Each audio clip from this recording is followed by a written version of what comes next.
चिस्वभावाय भावाय स्वभावाय तवचित् एगो में शास्त्रो पाना दर्शन शेषा में बाहिरा भावा सुवेश ओम श्री नमः शिवाय नमः शिवाय।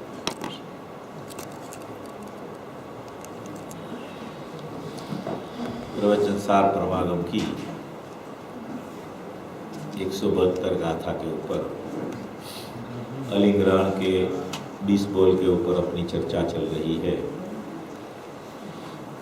सवेरे जो अपनी चर्चा चली थी वो 12 नंबर का बोल के ऊपर थोड़ी चर्चा अपन ने की थी। ये अलिंग्रहण के बोल जो है ना, उसमें जैन दर्शन का पूरा विषय छिपा हुआ है, क्योंकि इसमें जानने की क्रिया की बात आती है,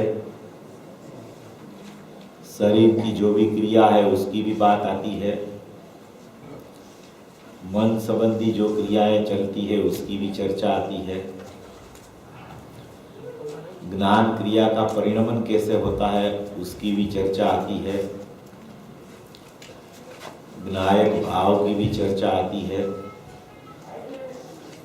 गुण गुणी का अभेदपणा कैसा है ऐसी चर्चा आती है, आत्मा में गुण का भेद कैसे नहीं है उसकी भी चर्चा आती है, आत्मा में पर्याय भेद कैसे नहीं है वो चर्चा भी इसमें आती है।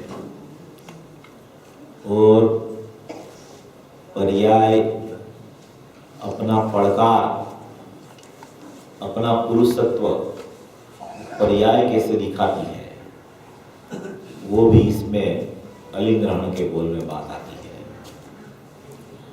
20 बोल में जितनी जितनी चर्चाएं आई है उसमें जैन दर्शन का परिपूर्ण विषय ये अलिंग्रहण के बोल में समाविष्ट हो गया है।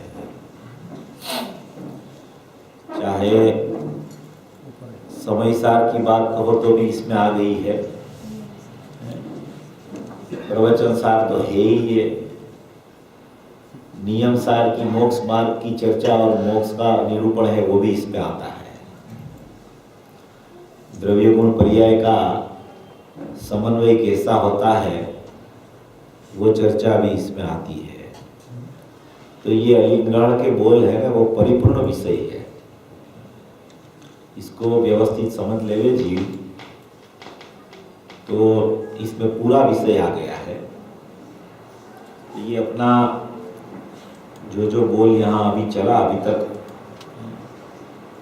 पहले 5 बोल चले, बाद में 6वां चला, बाद में उपयोग वाला सब बोल चला। ये बोलों में बहुत सी चीजें तो आ गई। अभी जो 13वां बोल से अपनी बात शुरू हो रही है वो 13वां, 14वां, 15वां, 16वां और 17वां ये बोल की एक स्थिति वाला बोल है, और 18, 19, 20 बोल है वो एक अलग पैकेज है। पैकेज होता है ना, ये पहले नास्ति वाला पैकेज पूरा हुआ, फिर ज्ञायक वाला पैकेज शुरू हुआ, फिर ज्ञायक वाला पैकेज पूरा हुआ, फिर उपयोग वाला पैकेज शुरू हुआ। बाद में जो बोल चले 12वां, 13वां, 14वां, 15वां, 16वां, 17वां ये दूसरा है, और उसके बाद में 18, 19, 20 वाला है वो अपन कल लेने वाले हैं। आज ये इसको 70 तक अपन ले लेंगे। थोड़ा सरल है, इसमें इतना कोई माने कि कोई सूक्ष्मता वाला बोल नहीं है, अपना उपयोग थोड़ा अच्छी तरह से चलावे तो समझ में आ जाए ऐसा बोल है, ना कोई लंबा काम नहीं है इसमें।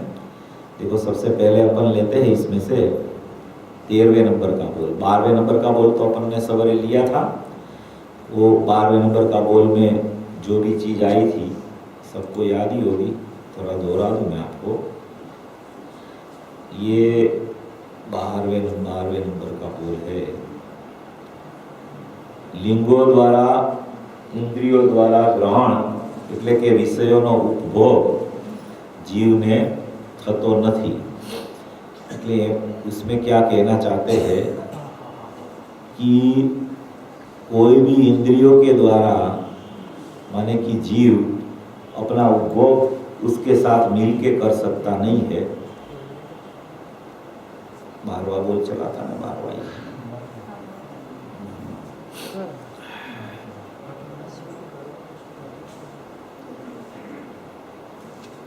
हाँ, જેને લિંગો દ્વારા એટલે કે ઇન્દ્રિયો દ્વારા ગ્રહણ એટલે કે વિષયોનો ઉપભોગ નથી। लिंग और इंद्रिय के द्वारा विषयों का उपभोग जीव को माने कि अलिंग ग्रहण जीव है उसको नहीं होता है। तो भाई इंद्रियों का तो ग्रहण और विषयों का भोग तो जीव को कैसे होगा? वास्तव में देखा जाए तो जीव तो अपनी सचमुच पर्याय का भी कर्ता और भोक्ता नहीं है। अपनी ही पर्याय हो उसका भी कर्ता भोक्ता जीव नहीं होता। उसको कर्ता भोक्ता कहना वो भी कलश टीका में आया है, वो भी उपचार है, तो उसका भी कर्ता भोक्ता नहीं है। तो इंद्रियों द्वारा ग्रहण माने कि ग्रहण करना और विषयों का उपभोग करना, ये तो माने कि अलिंग ग्रहण वाले जीव को कैसे हो सकता है? इसमें मुझे गुरुदेव श्री ने लिया है, यहाँ तो राग पर्याय में भी नहीं है। जिसको उपयोगवान की सम्मुख होके परिणम गया है उस समय में तो उसकी पर्याय में भी राग होता नहीं है। इसलिए वो निर्मल पर्याय का भी कर्ता और भोक्ता वो तो कहा जाता है। वो क्यों कहा जाता है कि शरीर का भोक्ता नहीं है, पर पदार्थ का भोक्ता नहीं है, विषयों का भोक्ता नहीं है। उस अपेक्षा से उसको अपनी पर्याय का भोक्ता और कर्ता कहा जाता है। पर्याय का भोक्ता और कर्ता का विषय का निषेध करे तो निर्मल पर्याय का कर्ता और भोक्ता कहा जाता है। मगर वो भी सचमुच में उपचार है, क्योंकि आत्मा तो अपने स्वभाव में से पर्याय रूप कभी होता ही नहीं, इसलिए वो कभी कोई पर्याय का भी कर्ता भोक्ता बन सकता नहीं है। तो अभी विषयों का ग्रहण करे, इंद्रियों के द्वारा ग्रहण करे, वो सब बात तो बहुत दूर हो जाती है, बहुत दूर हो जाती है। इसलिए माने कि ये जो बोल में शरीर की सब चर्चाएं आएगी तो उसका माने कि भोक्ता कर्ता इंद्रियों के विषयों का कर्ता भोक्ता बना, तो विषयों का उपभोग तो जीव को कभी हो ही नहीं सकता। इसमें तो ऐसा भी गुरुदेव ने तो बहुत माने कि इसमें स्पष्ट किया है कि समझ लो कि अपनी प्रमाण की सत्ता के बाहर जो चीज है, अपनी प्रमाण की सत्ता के बाहर जो चीज है उसका कर्ता भोक्ता कभी जीव हो सकता नहीं है। अपने प्रमाण में जो वस्तु है उसका भी कर्ता भोक्ता कहना वो भी सचमुच में उपचार और व्यवहार है।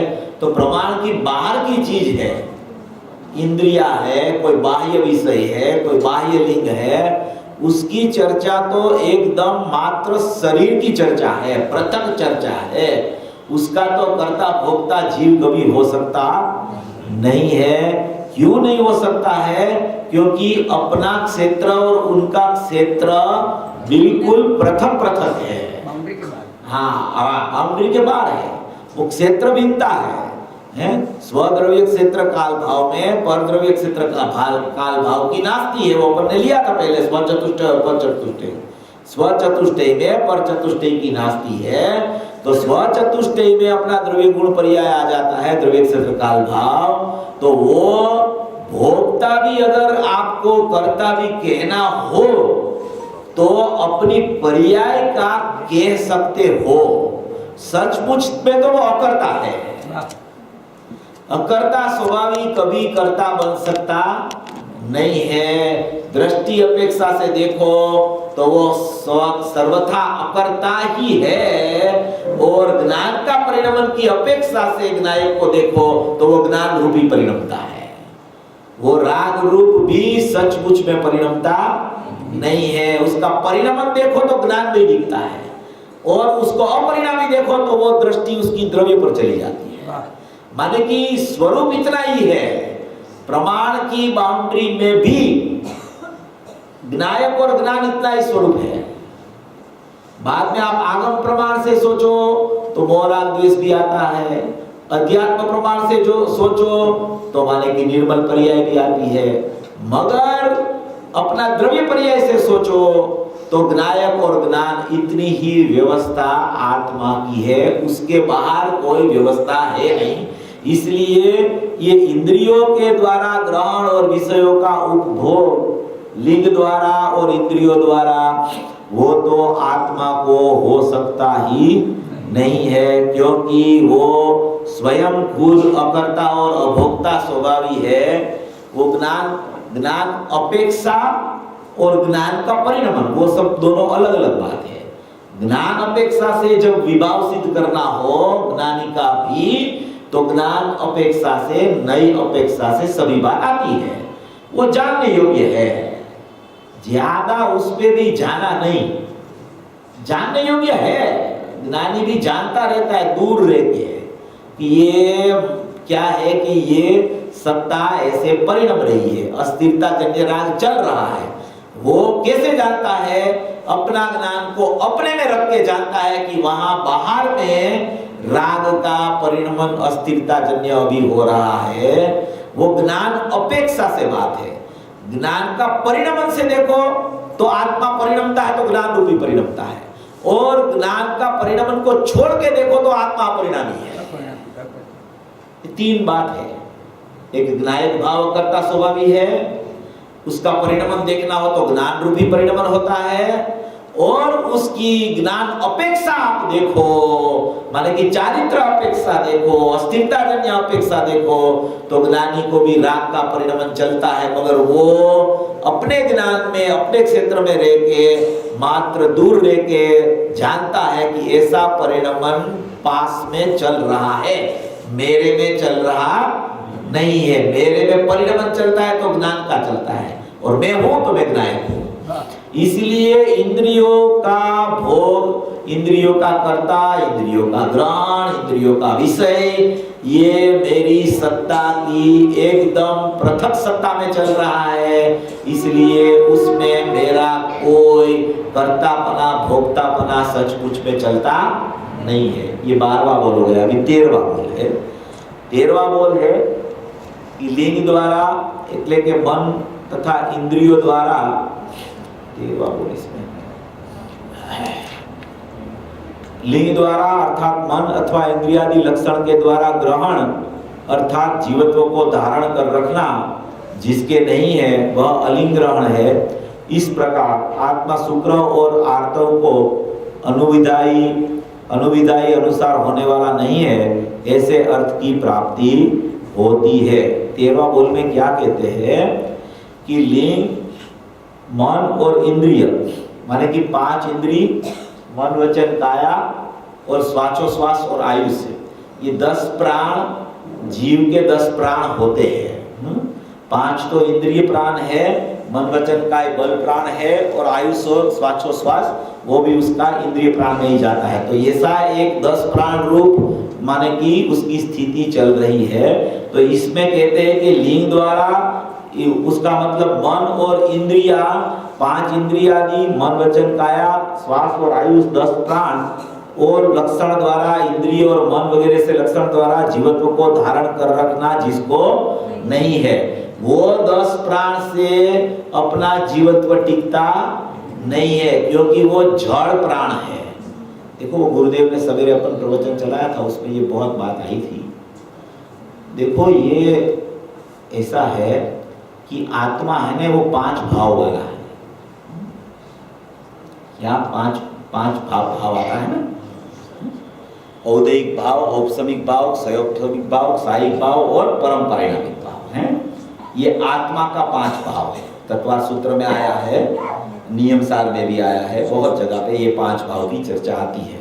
उसमें 5 भाव में से 4 भाव तो पर्याय के भाव है, औदैहिक, औपसमिक, सयोपसमिक और साहिक, और एक भाव है वो त्रिकाली द्रव्य का जीव का भाव है, परम पारिणामिक भाव। वो यहाँ जो 10 प्राण की चर्चा चलती है उसमें ये जो चार भाव है, वो तो चारों भाव तो पर्याय भाव है, इसलिए उसकी ये चर्चा नहीं है। औदिक भाव के 21 भेद आते हैं, साहिक भाव के 9 भेद, सहसम के 18, औपसमिक के 2, 50 हो गए, और पारिणामिक के 3 भेद है। 53 भेद वाला आत्मा का 5 भाव है। तो पारिणामिक भाव के 3 भेद है, उसमें 3 भेद कौन से है? जीवत्व, भव्यत्व और अभव्यत्व है। और भव्यत्व और अभव्यत्व है वो क्या है? वो तो पर्याय की योग्यता है कि ये भवी जीव है, ये अभवी जीव है। तो जो पर्यायगत योग्यता है, वो पर्यायगत योग्यता क्यों कही जाती है भव्यत्व को? कि भव्यत्व का भव्यपने का उदय आ गया तो वो योग्यता पूरी हो जाती है, इसलिए उसको बोला पारिणामिक। मगर वो भव्यत्व पना उसका पूरा हो गया तो उसको वो भव्यत्व पारिणामिक का भाव को भी योग्यता में रखा है। ऐसे अभव्यत्व पारिणामिक भाव है, वो भी वो समय की वो भविपना उसको प्रकट ही नहीं होने वाला है, इसलिए प्रत्येक समय में उसकी अभविपना की योग्यता चालू रहती है। तो ये पर्यायगत योग्यता है। भव्यत्व और अभव्यत्व, उसको पर्याय अपेक्षित धर्म बोला जाता है। एक होता है द्रव्य अपेक्षित भाव और एक होता है पर्याय अपेक्षित धर्म। ये पर्याय अपेक्षित धर्म है वो भव्यत्व और अभव्यत्व होता है, और द्रव्य अपेक्षित भाव जो होता है वो अनंत गुणात्मक अपना चैतन्य परमात्मा है, उसको द्रव्य अपेक्षित भाव बोला जाता है। तो ये पर्यायगत योग्यता भव्यत्व अभव्यत्व वो भी पारिणामिक में से निकल गया। अभी बचा जीवत्व है, तो अभी जीवत्व बचा, उसमें भी 2 भेद पड़ते हैं। वो जीवत्व में एक अशुद्ध जीवत्व है और एक शुद्ध जीवत्व है। तो वो अशुद्ध जीवत्व है वो ये 10 प्राण वाला है। ये अशुद्ध जीवत्व है वो 10 प्राण वाला है, और वो अशुद्ध जीवत्व 10 प्राण वाला है, वो भी अंदर में उसकी योग्यता चलती है। वास्तव में तो वो अशुद्ध जीवत्व है। ये 10 प्राण तो जड़ रूप है। 10 प्राण जो है वो तो जड़ प्राण है, वो तो पुद्गल प्राण है। मगर जो उसकी अंदर में योग्यता, जैसा ये 5 इंद्रिय मन वचन काया श्वास आयु ये शरीर परिणाम को प्राप्त जो बनता है वो बनता है, वो शरीर का है, मगर उनकी अशुद्ध जीवत्व में योग्यता पड़ी है। वो योग्यता है, उसको वास्तव में योग्यतागत 10 प्राण कहा जाता है, उसको कहा जाता है अशुद्ध जीवत्व। और वो अशुद्ध जीवत्व के पास में उससे भी प्रथम एक शुद्ध जीवत्व है। वो शुद्ध जीवत्व है, वो ज्ञान दर्शन आनंद और वीर्य वो चैतन्य प्राण से जीने वाला जीवत्व प्राण है। वो जीवत्व शक्ति पहली आई है, उसमें ये जीवत्व बताया है। वो दृष्टि का विषय है। कितना पार कर कर कर कर कर करके आप माने कि पर्याय भाव को तो छोड़ दो, बाद में पारिणामिक भाव में आ जाओ। पारिणामिक भाव में भी भव्यत्व अभव्यत्व को बाद करो, बाद में जीवत्व में आओ। जीवत्व में भी शुद्ध जीवत्व और अशुद्ध जीवत्व, उसमें भी अशुद्ध जीवत्व 10 प्राण रूप योग्यता है, उसको भी आप बात करो तब शुद्ध जीवत्व प्राप्त होता है। वो शुद्ध जीवत्व है, वो शुद्ध जीवत्व अपने चैतन्य प्राण से जिंदा रहता है। वो शुद्ध जीवत्व में ये अशुद्ध जीवत्व का अभाव है। वो शुद्ध जीवत्व में अशुद्ध जीवत्व का अभाव है, इसलिए यहाँ मन इंद्रिय ऐसे 10 प्राण है, वो लक्षण का द्वारा ग्रहण जीवत्व को धारण करना होता नहीं है, क्योंकि वो 10 प्राण है वो अशुद्ध जीवत्व के खाते में जाता है। वो अशुद्ध जीवत्व से शुद्ध जीवत्व की प्राप्ति नहीं होती है। शुद्ध जीवत्व को वो टिका भी नहीं सकता है, क्योंकि वो खुद ही नहीं टिकता, क्योंकि वो चला जाता है और शुद्ध जीवत्व अखंड रहता है। इसलिए शुद्ध जीवत्व जो अपना स्वरूप है, जो चैतन्य प्राण से जिंदा रहता है, शुद्ध जीवत्व वो अपना दृष्टि का विषय है, वो अपना चैतन्य प्राण है। कि भाई तुम्हारा आयुष्य कितना है, तो कि भाई मेरा तो आयुष्य ही नहीं है, मैं तो चैतन्य प्राण से सदा ही जीवित हूं, मैं कभी मरता ही नहीं, मेरा कभी आयुष्य होता ही नहीं, मेरा आयुष्य बंधा ही नहीं है, तो पूरा कैसे होगा?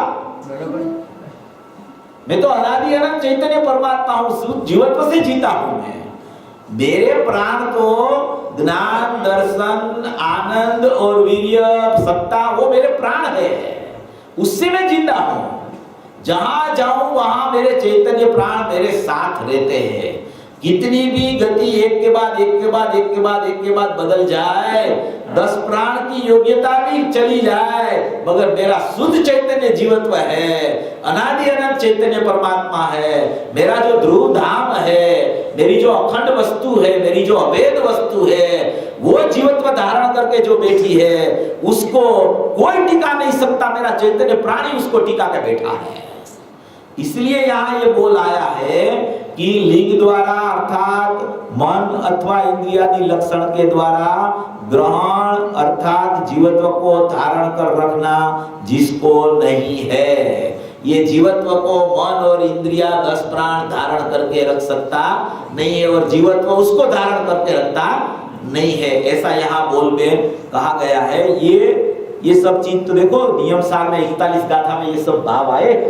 आपको ज्यादा जिज्ञासा हो तो उसमें पढ़ो, उसमें तत्वा सूत्र में भी है ये। इसलिए ये 10 प्राण जो है वो अशुद्ध जीवत्व में जाता है, और शुद्ध जीवत्व तो अपना चैतन्य परमात्मा 10 प्राण से कभी जिंदा नहीं रहता। अपना चैतन्य प्राण 4 है, वो अनंत शक्तियां है, अनंत शक्तियों का पिंड है, असंख्य प्रदेशी है, वही मेरा ध्रुव स्वरूप है, वही अकर्ता स्वभाव है, वही अभोक्ता स्वभाव है, वो अपने मात्र चैतन्य प्राण से ही जिंदा रहता है। यहाँ ये कहना चाहते हैं ये 13वां बोल में। ये सब बोल सरल है, आपको पता चल जाएगा। मुख्य तो अपने उपयोग वाले बोल है, और पीछे वाले 3 है ना, वो बहुत प्रयोजनभूत है। देखो इसमें यहाँ पूज्य गुरुदेव श्री ने स्पष्टीकरण किया है। અહીં એ કહે છે લિંગ દ્વારા એટલે કે મન अथवा इंद्रिय वगैरह એટલે श्वास आयुष्य 5 इंद्रिय मन ऐसे 6 हुआ, और आयुष्य श्वास मन वचन और काया, मन वचन काया इंद्रिय में 5 इंद्रिय 8 અને શ્વાસ આયુષ એ રીતે મન अथवा इंद्रिय वगैरह लक्षण એ દ્વારા ગ્રહણ એટલે જીવનું જીવત્વને ધારણ કરી રાખવું જેને નથી। चैतन्य प्राणनु धारी राखવું मन અને इंद्रिय द्वारा थतु નથી। 5 इंद्रिय और मन वचन काय 10 प्राण वो द्रव्य प्राण से उसका जीवन नहीं है, मगर अशुद्ध जो उसकी योग्यता का भाव प्राण है उससे भी उसका जीवन नहीं है। ये गुरुदेव के प्रवचन में सवेरे भी ये बात आ गई थी। फिर कहते हैं कि तेरा जीवन तो तेरे प्राण से है, कोई इंद्रिय प्राण से नहीं है। तो ये एक 13 नंबर का बोल भी अभी हो गया। ये थोड़ा थोड़ा अपन इसको ज़्यादा विस्तार में नहीं जाते हैं, थोड़ा थोड़ा करके इसको पूरा करते हैं। फिर कोई बात ऐसी आ जाती है तो पढ़ने की इच्छा भी हो जाती है। गुरुदेव का स्पष्टीकरण बहुत होता है इसमें। अशुद्ध जीवत्व अपना लिए फरका बोला जाता है, अशुद्ध जीवत्व भाव अपना भाव नहीं है इसका। जो एक वस्तु एक सिद्धांत होता है, आप इस तरीके से विचार करना कि जो मेरे में सदाई रहता है वो सिद्ध में सदाई रहता है, और जो सिद्ध में नहीं है वो मेरे में नहीं है। सिद्ध में 10 प्राण नहीं है, फिर भी जीवन पर टिकता है। सिद्ध में इंद्रियां नहीं है, फिर भी जानना होता है, जाननहार देखनहार वो रहता है। इसलिए सिद्ध भगवान जैसा है उसमें जो है वो मेरे में है, मेरे में है वो सिद्ध भगवान में है। बाकी का जो भी बीच का गुणस्थान की परिपाटी जितनी भी चलती है वो सब परिपाटी कर्म सापेक्ष होती है, और वो सब गुणस्थान निकल जाने वाले होते हैं। वो बीच में रास्ते में आते हैं और चले जाते हैं, आते हैं और चले जाते हैं। वो मूल स्वरूप ऐसा नहीं है। मूल स्वरूप क्या है कि मूल स्वरूप अपने चैतन्य प्राण से ही टिक रहा है। बाकी जितने निमित्त नैमित्तिक संबंध है, जितनी कर्म के उदयाधीन स्थितियां है, अभाव की स्थितियां है, माने कि अनुदय वाली स्थितियां है, उस अपेक्षा से सब गुणस्थान की परिपाटी चलती है। तो वो गुणस्थान की परिपाटी निमित्त नैमित्तिक संबंध से कर्म साथे जुड़ी हुई है। इसलिए वो सब निकल जाने वाली स्थिति है, वो निकल जाने वाली स्थिति है, इसलिए वो दृष्टि का विषय में नहीं समाती है। जो कायम रहती है स्थिति वो दृष्टि का विषय में समाती है, वो मुझ में समाती है, वो सिद्ध में समाती है। इसलिए जितनी जितनी स्थिति की भी चर्चा आवे, आचार्य भगवान कहे, पूज्य गुरुदेव श्री का प्रवचन में आवे कि ये तेरा नहीं है, अशुद्ध जीवत्व तेरा नहीं है, 10 प्राण तेरे नहीं है, मन वचन काय तेरे नहीं है, 5 इंद्रिया तेरी नहीं है, श्वास आयु तेरा नहीं है, तो क्या समझना, तो अपने को ऐसा लगता है कि अभी तो है, अभी तो है, अरिहंत के पास भी है, तो भाई अरिहंत के पास भी है, अभी मेरे पास मनुष्य गति में भी अभी दिखता है, मगर वो सब चली जाने वाली चीज है, वो चली ही जाती है। गुणस्थानातीत जब जीव हो जाता है, कर्म की पूरा अभाव की स्थिति हो जाती है, तो जैसा अपना अभी चैतन्य जीवपना द्रव्य दृष्टि से अंदर में विराजमान है, ऐसा ही सिद्ध परमात्मा है। तो बीच वाली जितनी जितनी स्थितियां आती है वो सब कर्म सापेक्ष है। तो कर्म सापेक्षता से उसको देखो और यहाँ अपनी योग्यता से देखो तो सब स्थिति अभी है। और अभी अपन मूल स्थिति में चले जाओ कि भाई मूल स्थिति क्या है। वर्तमान पर्याय से देखना वो एक अलग बात है और त्रिकालीन द्रव्य से देखना वो एक अलग बात है। अभी वर्तमान पर्याय से देखो तो विभाव भी है, सम्यक दृष्टि को भी विभाव चल रहा है, रागादि भाव भी है, अभी उसको इस वो अपेक्षा से परिणमन भी ऐसा चल रहा है, वो सब है।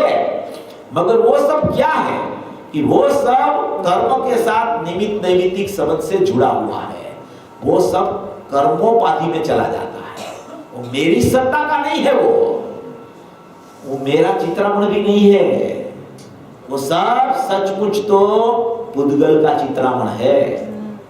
वर्णादि भाव, गुणस्थान आदि भाव, जीवस्थान आदि भाव सबको वहां 50 से 55 गाथा में, 68 गाथा में, सब में 39वां कलश में सबको वहां पुद्गल में डाल दिया है।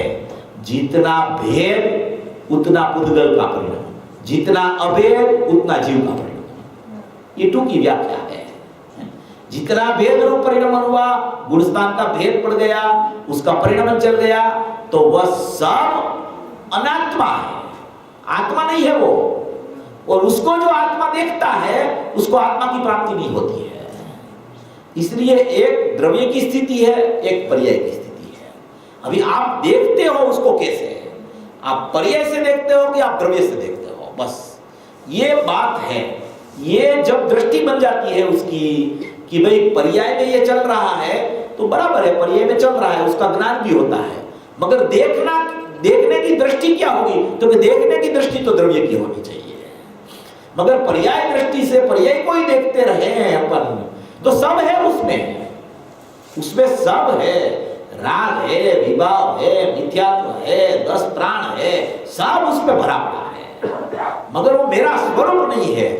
क्यों मेरा स्वरूप नहीं है? क्योंकि वर्तमान से वर्तमान को ही तू प्रति समय देखता रहेगा, तो वो तेरा देखने वाला वर्तमान है, वो त्रिकाल को कभी नहीं देख पाएगा। इसलिए वर्तमान से त्रिकाल को देखना सीख जाओ। जब वर्तमान से त्रिकाल को देखना सीख जाओगे तो वर्तमान परिणमन में क्या होता है उसका ज्ञान सहज हो जाएगा, उसको ज्ञान करने जाना नहीं पड़ेगा। अभी क्या हो रहा है वो सब उसको पता नहीं है, इसलिए सबका ज्ञान करने चला जाता है। इसका ज्ञान कर लो, इसका ज्ञान कर लो, इसका ज्ञान कर लो, ये पर्याय में क्या है, ये पर्याय में क्या है, ये पर्याय में क्या हो रहा है। इसलिए क्या पर्याय दृष्टि छूटती ही नहीं है।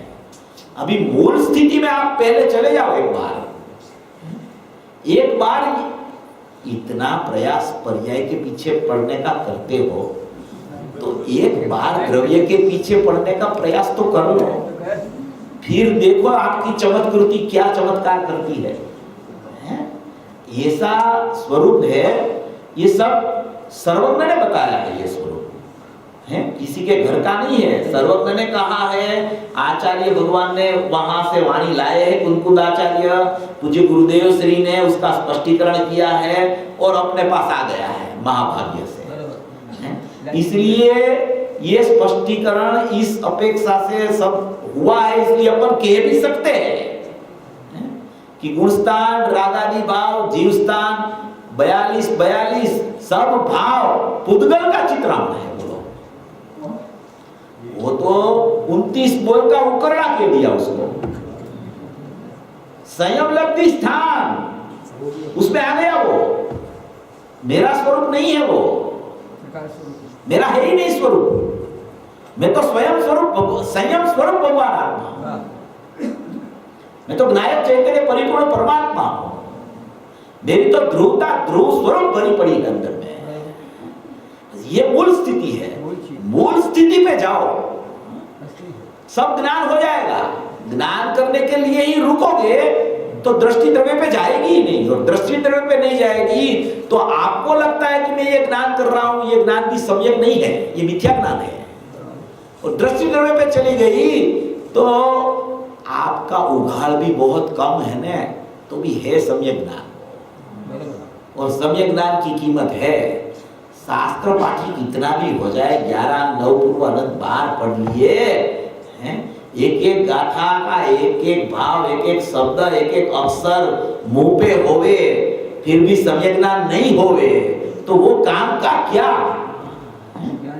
इसलिए क्या है कि पहले प्रयोग ये करना कि भाई मेरा द्रव्य मेरी दृष्टि में कैसे आ जाए। देखो ऐसा है कि एक ज्ञान का परिणाम चलता है सबको, है बराबर है, और एक श्रद्धा का परिणाम चल रहा है। दो के बीच में अपन चर्चा कर ले। चारित्र में राग भी चल रहा है, वो तो है ही, वो तो यथा क्या चारित्र होवे ने तब तक वो रहता है, इसलिए बार बार उसको कहने की जरूरत नहीं है। वो तो है ही, बुद्धिपूर्वक या अबुद्धिपूर्वक रहने वाला ही है। हाँ, वो जाने वाला नहीं है जल्दी, क्योंकि तू उसको देखता रहता है इसलिए नहीं जाता है। इसलिए वो उसको रहने दो।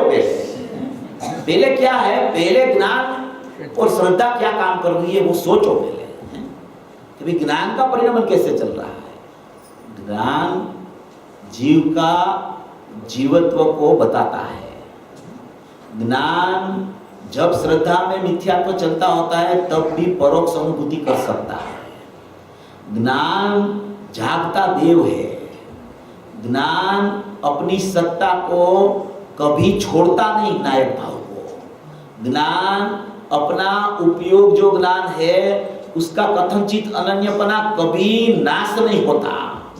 इसलिए ज्ञान की सबसे पहले कीमत है, सबसे पहले ज्ञान की कीमत है। ऐसी भी बात आती है कि कितना भी ज्ञान हो जाए मगर श्रद्धा सम्यक नहीं हो तो ज्ञान कुछ काम का नहीं। इस अपेक्षा से श्रद्धा की भी कीमत है। जब तक अहमपना नहीं होवे तो जानकारी कितनी भी हो जाए कि मैं ज्ञायक हूँ, कथनचित अनन्य है, उपयोग में बाह्य ज्ञेयों का अवलंबन नहीं है, उपयोग बाहर से आता नहीं है, उपयोग का कोई हरण कर सकता नहीं है, उपयोग में राग का किरण नहीं है, उपयोग पौद्गलिक कर्म को ग्रहण नहीं करता है, उपयोग इंद्रियों को विषय का भोग नहीं करता है, लिंगों द्वारा वो 10 प्राण द्वारा आत्मा का जीवत्व नहीं है।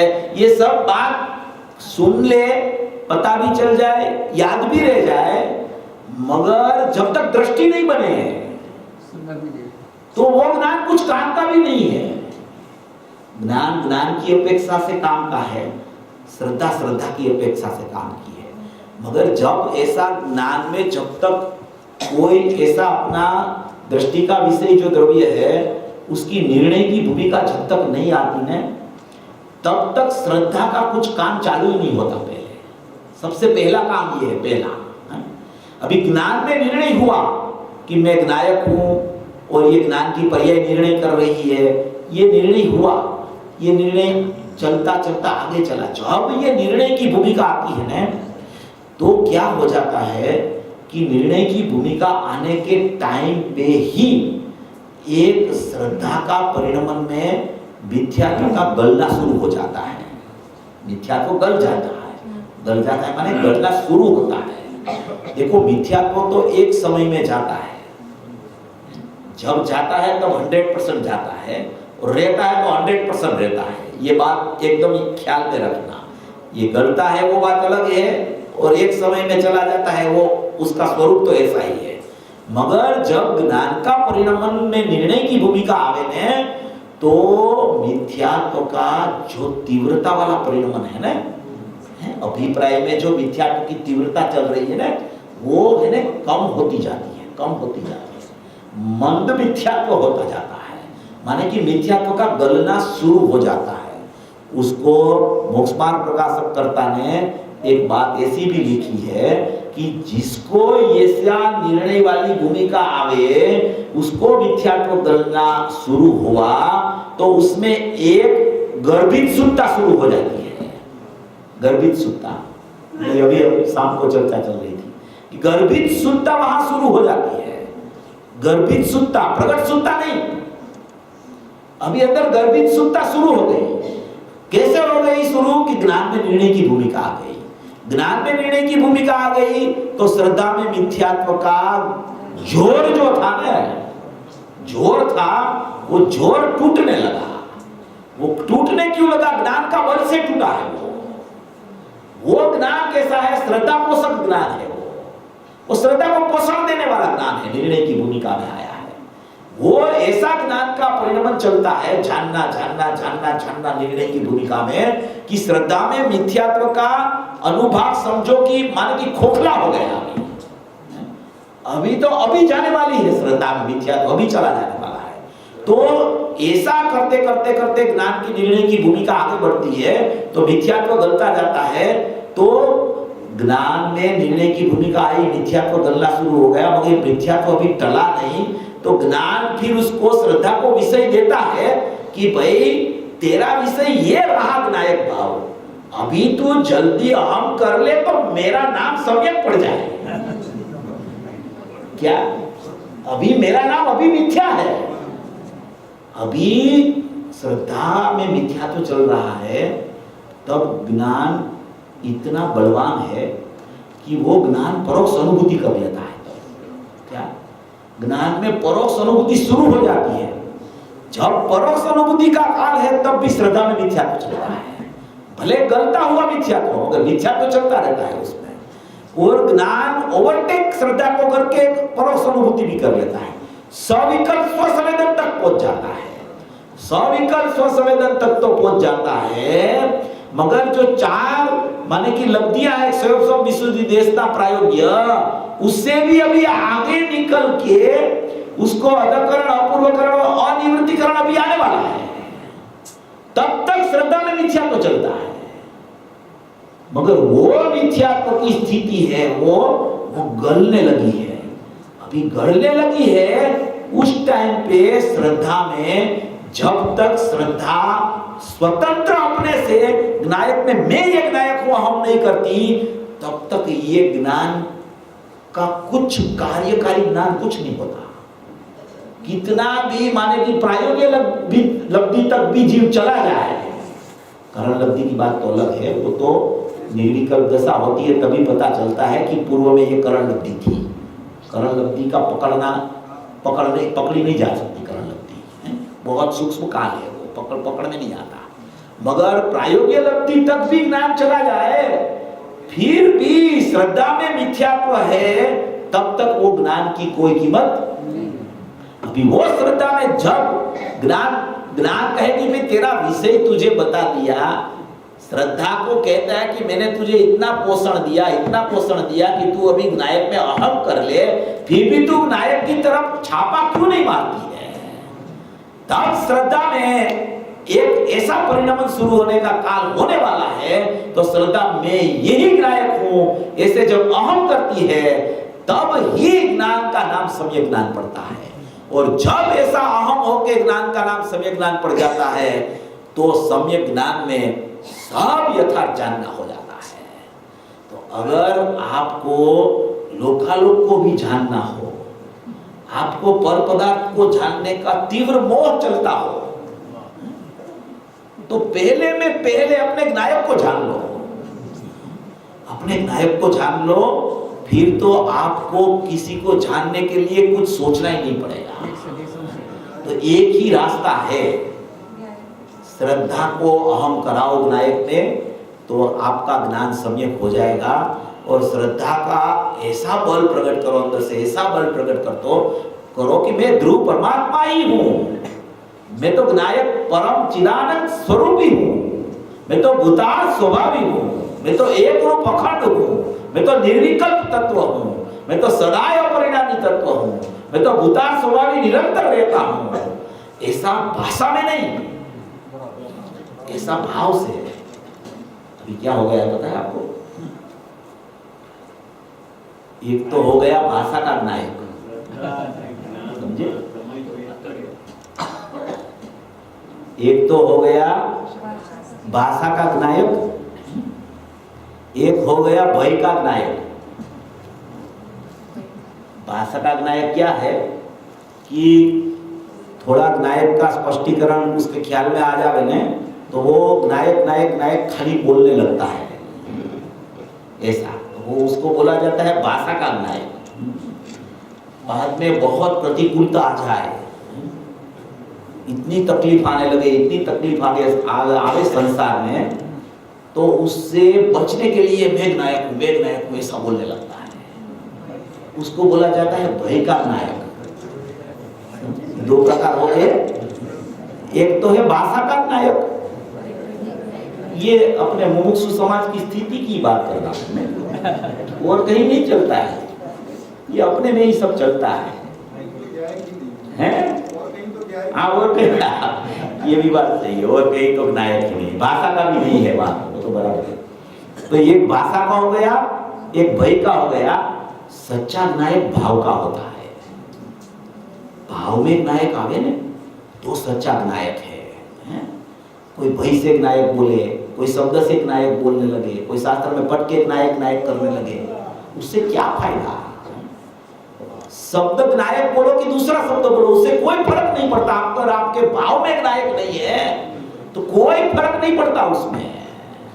इसलिए भाव से आना चाहिए, अंतर से, कि मैं परिपूर्ण परमात्मा हूं, मैं एक नायक देव हूं, मैं भूतार स्वभाव हूं, मैं एक रूप अखंड वस्तु हूं, मैं निर्विकल्प तत्व हूं। ऐसा भाव से आना चाहिए, अंतर से आना चाहिए। गुरुदेव को पूछा था, गुरुदेव को शक्ति बोलते थे ना, कड़कड़ाहट बोलते थे शक्ति, तो गुरुदेव है ऐसे बोल जाए 47 शक्ति तो डेली का क्रम था उसका। डेली 47 शक्ति सवेरे बोलते थे, 47 नहीं, वो सब उसका अलिंगराण के बोल, अव्यक्त के बोल, ये सब तो उसका क्रम था रोज का। सवेरे पहले जैसे ही उसका आंख खुले तो यही काम सबसे पहले पूज्य गुरुदेव श्री का चलता था। तो पूज्य गुरुदेव श्री बोलने लगे, जीवत चितिदसी ज्ञान सुवीर्य प्रभु सर्वदर्शित सर्वज्ञ सचल प्रकाश। ऐसे तो 47 तो कड़कड़ाहट बोलते हैं गुरुदेव। तो किसी ने पूछा गुरुदेव को कि भाई ये आपको मुंह पे है 47 शक्ति? तो गुरुदेव ने उसको पहले तो कुछ बोला नहीं, फिर वो उसको रहा नहीं गया, फिर पूछा, ये गुरुदेव से आप तो ऐसे ही बोल जाते हो, आपको तो मुंह पे है ये सब 47 शक्ति? फिर गुरुदेव ने बोला कि भैया 47 शक्ति तो हमारा रोज का पाठ है, हम तो रोज बोलते हैं उसको, मगर हम जो बोलते हैं ना वो हम जीवत्व शक्ति बोलते हैं ना, जैसे तो जीवत्व शक्ति का भाव चलने लगता है अंदर में। हम चीटी शक्ति बोलते हैं तो चीटी का भाव चलने लगता है। दसी बोलते हैं, ज्ञान बोलते हैं, सुख बोलते हैं, वीर्य बोलते हैं, प्रभुत्व बोलते हैं, विभुत्व बोलते हैं, तो हमको उसका भाव वासन से शक्ति बोलते हैं। ऐसे बोल नहीं जाते हैं हम शक्ति आप बोलते हो, ऐसे आप सिखाया जाता है ना 47 शक्ति का नाम बोलो, अच्छी बात है, उसमें कोई खराब नहीं है, मगर वो भाव से होना चाहिए। सब भाव के बिना की कोई चीज कुछ काम की नहीं है। शास्त्र ज्ञान को मिथ्या ज्ञान, बहिर्लक्षी ज्ञान क्यों कहा? जब तक सम्यक ज्ञान नहीं है तब शास्त्र ज्ञान तो तब तक मिथ्या ज्ञान में चला गया। क्यों कहा ऐसा? सब ख्याल आ जाता है, शास्त्र पढ़ता है तो पूरी गाथाएं मुंह पे हो जाती है, तो विभाव है, वो तो इंद्रिय ज्ञान है, उसमें कुछ नहीं है तेरा, क्योंकि वो शब्द ज्ञान है। वो तो तुझे खाली पता चला है इतना कि ये गाथा में ये लिखा है, ये गाथा में ये लिखा है, छठी गाथा में ये लिखा, 320 में लिखा, 11वें में ये लिखा, ये सब पता है, मगर गाथा तो सब यहाँ पड़ी है। सब गाथा यहाँ से निकली है, सब गाथा तो शास्त्र में थोड़ी गाथा है। किसी को बोलो 172 गाथा में अलिंग ग्रहण का बोल कहाँ है, तो बोले प्रवचन साहब में है। वो तो यहां से निकला है भाई। तो माने कि ऊर्ध्वता अपने आत्मा की ही रहनी चाहिए हमेशा। कहीं अपना उपयोग कहीं जाना ही नहीं चाहिए। उपयोग का विषय एक ही बन जाए, भगवान आत्मा, परिपूर्ण चैतन्य परमात्मा, ध्रुव परमात्मा, अखंड आत्मा। उपयोग को विषय वही मिला करे बार बार बार बार बार बार, तो दृष्टि न हो ऐसा बने ही नहीं। होते ही रहेगी दृष्टि, दृष्टि जाएगी कहां? वो उपयोग का विषय ही नायक हो जाता है प्रति समय निरंतर, तो दृष्टि को जाने के लिए जगह ही नहीं बचती कहीं। और दृष्टि द्रव्य पे ही चली जाएगी सीधी।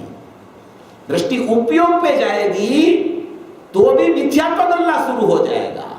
और वो दृष्टि उपयोग में जाएगी तब उसको सुख नहीं मिलेगा, तो वो भेद पद से दृष्टि उठा के वो दृष्टि उपयोगवान पर चली जाएगी, तो सुखी हो जाएगी। उतना ही काम है।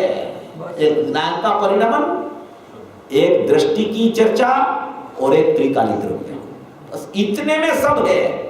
बाकी जितना भेद पड़ता है ना, ज्ञान और ज्ञायक का जितना भेद है उतना वहां राग है, और ज्ञान और ज्ञायक की जितनी अभेदता है उतनी वहां वितरागता है। राग और वितरागता का स्वरूप यहां से नक्की होता है, और जीव उसको वहां से दूर करना चाहता है। राग हटाओ, राग दूर करो, राग नहीं चाहिए, तो भेद को दूर कर पहले। जब तक तू भेद में खड़ा रहेगा नाम और नायक का, तब तक वो भेद का विकल्प का नाम राग है। और जब वो भेद टूट गया, अभेद हो गया ज्ञान और नायक, और दृष्टि नायक पर पड़ गई, तो वहां वितरागता का जन्म हो जाएगा। इसलिए राग को अपन पास में रख के ज्ञान और श्रद्धा की चर्चा की, क्योंकि वो तो नया नया होने वाला है। यहाँ भेद है तो वहां राग है, यहाँ अभेद है तो वहां वितरागता है, ऐसा स्वरूप है। यहाँ राग है तो वहां कर्मबंध है, यहाँ वितरागता है तो वहां कर्म की निर्जरा है। वो सब उसके साथ जुड़ा हुआ है, कर्म सापेक्ष है सब। ज्ञान और नायक है वो अपना है, वो अपने में है, वो अपने से है, वहां है वो सब कर्म सापेक्ष में जाने दो। वितरागता हुई कर्म सापेक्ष है, कर्म का अभाव है वहां। यहाँ वितरागता का जन्म हुआ है और यहाँ अभेद हुआ है। तो परिमाण और माप सब यहाँ से है। ज्ञान और नायक इसमें सब रमत है। वो जिसको माने कि पता चल जाता है, उसका परिणमन सहज में उसकी दृष्टि द्रव्य पर जाके बिना रहती ही नहीं। तो ऐसी सब बातें हैं, इस तरीके से सब सोचना। अभी 13वां हो गया, 14वां बोल है। अभी ये मेहनाकार वाला बोल है और अमेहनाकार वाला बोल है। ये 14वां बोल में मेहनाकार वाला बोल है ना। अभी मैं 5-10 मिनट ले लेता हूँ, इसलिए इसको थोड़ा अपन 1 घंटा भी हो जाएगा और ये पूरा कर लेते हैं थोड़ा। लिंग का अर्थात मेहनाकार पुरुषादि इंद्रिय का आकार का ग्रहण जिसके नहीं है सो अलिंग ग्रहण है। इस प्रकार आत्मा लौकिक साधन मात्र नहीं है, ऐसे अर्थ की प्राप्ति होती है। देखो ये तो है ना, सब लौकिक साधन की चर्चा है मेहनाकार की, और अमेहनाकार में व्यापक की चर्चा है। व्यापक की चर्चा में ऐसी बात है कि लोक में अमेहनाकार माने व्यापक तो होता ही नहीं कभी। वो लोक में व्यापक कोई जीव का परिणमन नहीं हो सकता। देखो मेहनाकार का है ना, वो मैं आपको पढ़ के बताता हूँ, पूज्य गुरुदेव सिंह का है। અજ્ઞાની મેહનાકારને જે વિષયનું લિંગ છે તે આકારનું ગ્રહણ જેને નથી, હા જળની ક્રિયા આત્માએ ગ્રહી નથી અને કરી નથી, એ લિંગ નામ શરીરનો આકાર અલિંગ એને આત્માએ ગ્રહ્યો નથી, એવો એ અલિંગ ગ્રહણ છે। આવી વાતું છે, ઝીણી વાતું બાપુ। આ મેં હાથથી સ્પર્શ્યો, જીભથી ચાખ્યું, આંખથી જોયું, કાનથી સાંભળ્યું, એ બધી પરાધીન દશા છે, પોતાની માને છે। આ તો માટીની અવસ્થા છે, શરીર પરિણામને પ્રાપ્ત થયેલી છે, એ વડે કરીને મેં ચાખ્યું, જોયું, સાંભળ્યું, એ બધી જળની ક્રિયા છે। એ મેં કરી એ મિથ્યાત્વ ભાવ છે। क्रिया चलती है ना, क्रिया को छोड़ने की बात नहीं है। क्रिया को, चलती क्रिया को कोई छोड़ नहीं सकता, चलती क्रिया को कोई छोड़ नहीं सकता। उसमें से अहम छोड़ सकता है। अभी क्या होता है, क्रिया बंद करने लगे लोग और अहम चालू रखते हैं कि मैंने क्रिया नहीं की, मैंने क्रिया नहीं की, मैंने क्रिया नहीं की है, तो क्रिया छोड़ दी और अहम चालू रखा। अभी क्रिया भले चालू रहे, अहम छोड़ दो तो क्रिया को छोड़ता है और मैंने क्रिया छोड़ दी, ऐसा अहम चालू रखता है। अभी क्रिया चलने दे और अहम छोड़ दे, तेरा कार्य तो तेरा कर्तव्य तो इतना है। शरीर क्रिया को कौन रोक सकता है? शरीर की क्रिया को, शरीर की क्रिया को कोई रोक ही नहीं सकता। कौन रोक सकेगा? तो शरीर की क्रिया पर अपना अधिकार ही नहीं है, कैसे रोको आप? अपना अधिकार होवे तो रोक दो। पूज्य गुरुदेव श्री को प्रश्न हुआ था कि भाई जीव निकल जाता है तब तो शरीर की क्रिया बंद हो जाती है, और जीव होता है तब तो शरीर की क्रिया बराबर चलती रहती है। तो आप बोलते हो कि शरीर की क्रिया जीव नहीं कर सकता, तो आप कुछ तर्क बताओ हमें। प्रश्न सबको होता है ना, इसमें बैठे उसमें भी सबको, किसी को होता होगा कि भाई शरीर की क्रिया जब माने कि जीव चला जाता है तब तो शरीर की क्रिया बंद हो जाती है ना, और जब जीव उसमें रहता है तब तो शरीर की क्रिया चलती है। तो फिर तो वो जीव से ही होती है ना शरीर की क्रिया। अभी नहीं है जीव तो बंद हो जाती है, और जीव है तब तक तो शरीर क्रिया चलती है। तो गुरुदेव ने दो बात कही इस पे। एक तो ऐसा कहा कि भैया अभी कोई जीव, कोई शरीर में जीव है और उसको पैरालिसिस हो गया, अभी उसको बोलो कि आपका शरीर को आप हिलाओ, हिला के दिखा दो। ये गुरुदेव का जवाब है, ज्ञान गोष्ठी में पढ़ लेना आप। तो ये जीव होते हुए भी शरीर की क्रिया बंद भी हो जाती है, ऐसा नहीं है। वो कर नहीं सकता, उसको हिला भी नहीं सकता उसको। इसलिए शरीर की क्रिया का परिणाम शरीर से है, जीव की ज्ञान क्रिया का परिणाम जीव की क्रिया से है। फिर पूज्य गुरुदेव से दूसरा भी दृष्टांत दिया इसमें कि जब जीव चला जाता है और शरीर यहाँ पड़ा रहता है, तो आधा घंटा एक घंटा पड़ा रहे तो उसका वजन भी बढ़ जाता है, उसमें हवा भर जाती है, उसका परिणाम तो चालू है। जीव तो चला गया है, परिणाम चालू रहता है।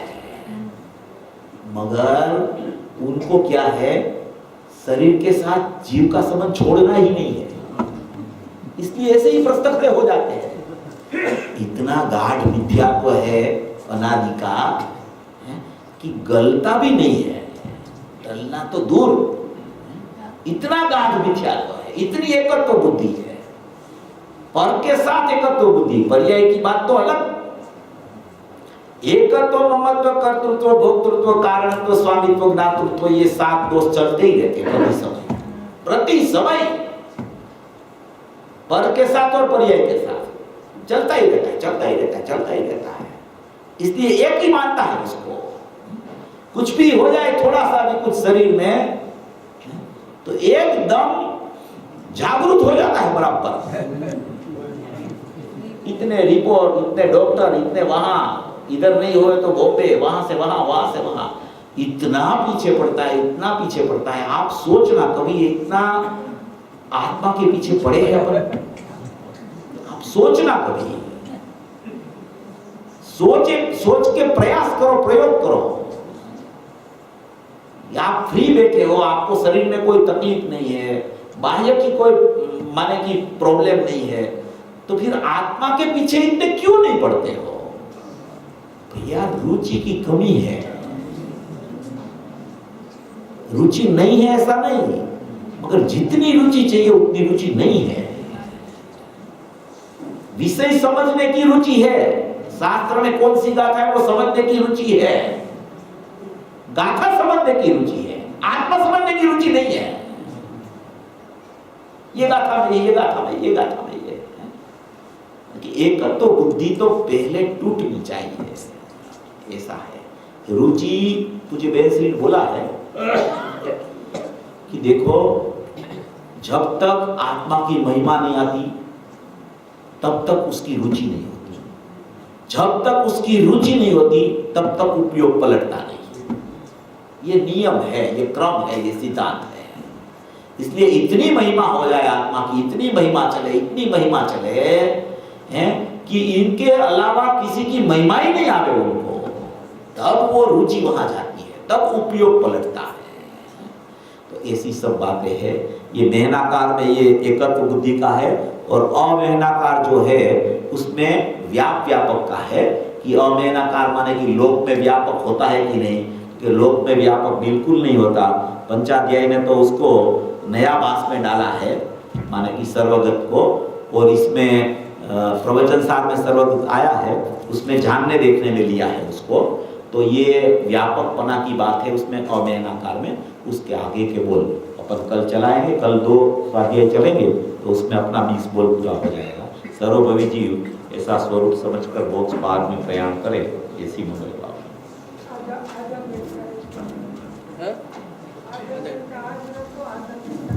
हाँ जी, अभी जिनवाणी स्तुति के पश्चात आपको पूज्य बेन श्री के जीवन चरित्र के ऊपर जो कैसेट एनिमेशन है वो आपको यहाँ बताई जाएगी। सिर्फ आधे घंटे की आज बताएंगे, आधे घंटे की कल बता दी जाएगी, इसलिए आप सभी जिनवाणी स्तुति के पश्चात यहीं पर बैठे। निज निधि निज में बताई यह अनंत उपकार है, उसके लिए जिनवाणी माँ को वंदना शत बार।